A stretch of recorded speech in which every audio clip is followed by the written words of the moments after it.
Tere, mina olen Triinu. Täna ma räägin sulle vaesuse maatriksist.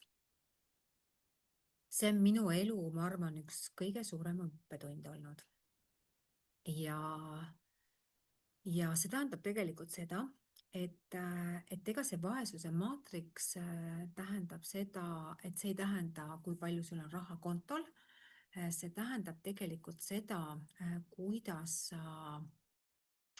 sa selles mõttes tunned ennast rahaga seoses. Ja see tähendab ka tegelikult seda, et kuidas sinu teadvus on üldse, kuidas see sellesse rahasse suhtub. Ma räägin sulle oma loo. Ehk siis inimene, kes on hästi tugevas puuduses, see on nagu see üks nendest kohtadest, kus sa võid nagu tunda ennast ära. Ma räägin sulle oma lugu, et sa saad vaadata, kas sind ka see kõnetab.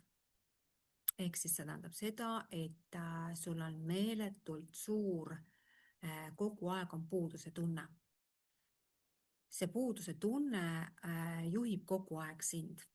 Ja see tähendab seda, et see puuduse tunne juhib sind ja sa töötad 24/7, sest sul on kogu aeg tunned puudust ja selleks, et seda puuduse tunnet mitte nagu tunda, sa teed tööd, aga sa teed tööd ellujäämisrežiimis. Hommikul lähed, õhtul tuled ja nii 365 päeva aastas. Ja sa oled ka selles kohas, kus sa väärtustad, sinu väärtus on andmisel ja samamoodi sa näed väärtust, kui palju sa annad ja kui palju sa töötad. Sa näed läbi selle, kui palju sa annad ja kui palju sa töötad. Ja see tähendab tegelikult ka seda, et sinu raha tuleb alati läbi raske töö. Või siis ootad, et keegi teine teeb sind õnnelikuks ja arvad või usud, et see raha võib tulla läbi õnne. Et kas leiad rikka mehe või rikka naise, siis sa selles mõttes otsid seda kohta, sest sa usud, et sinust ei sõltu midagi. Et kas ma teen raskelt tööd, siis tuleb raha või siis usud, et tuleb läbi õnne.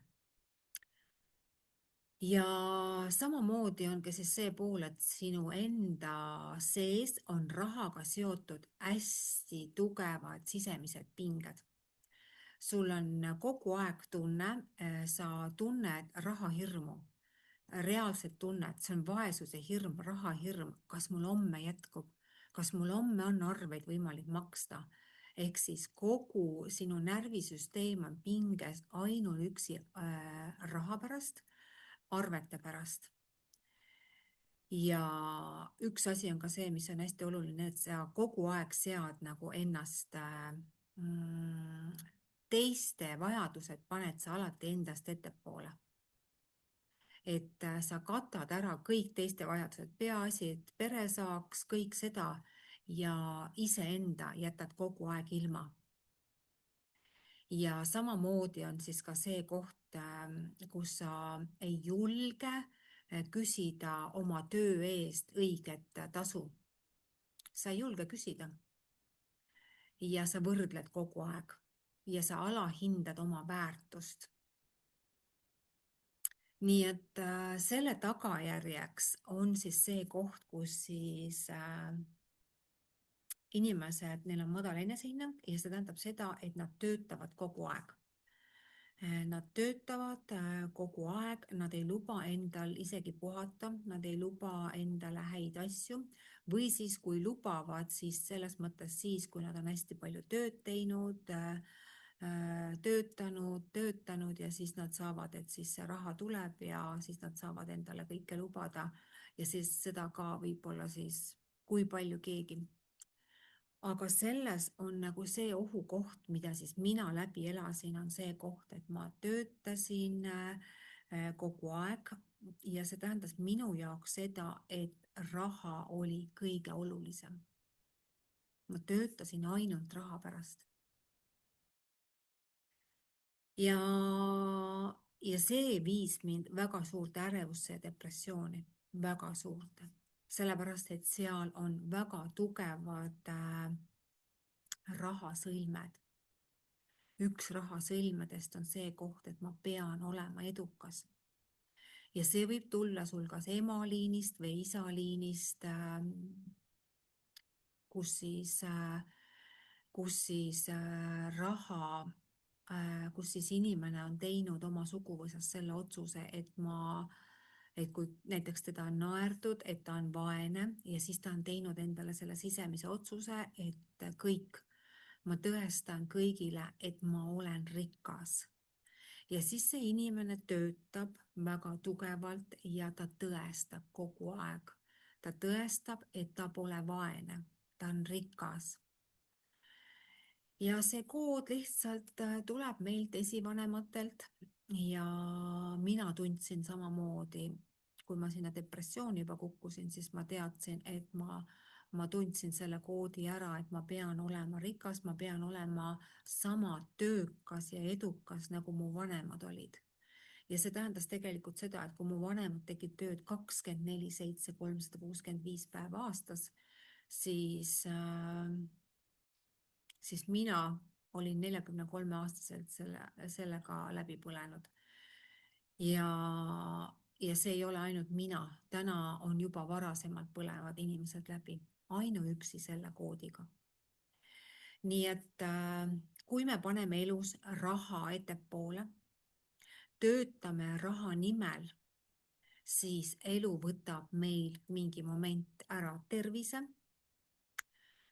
lapsed on haiged, ühesõnaga kõiksugused asjad hakkavad juhtuma, autod lähevad katki, kõiksugused asjad juhtuvad sellepärast, et inimene ei ole ühenduses iseendaga.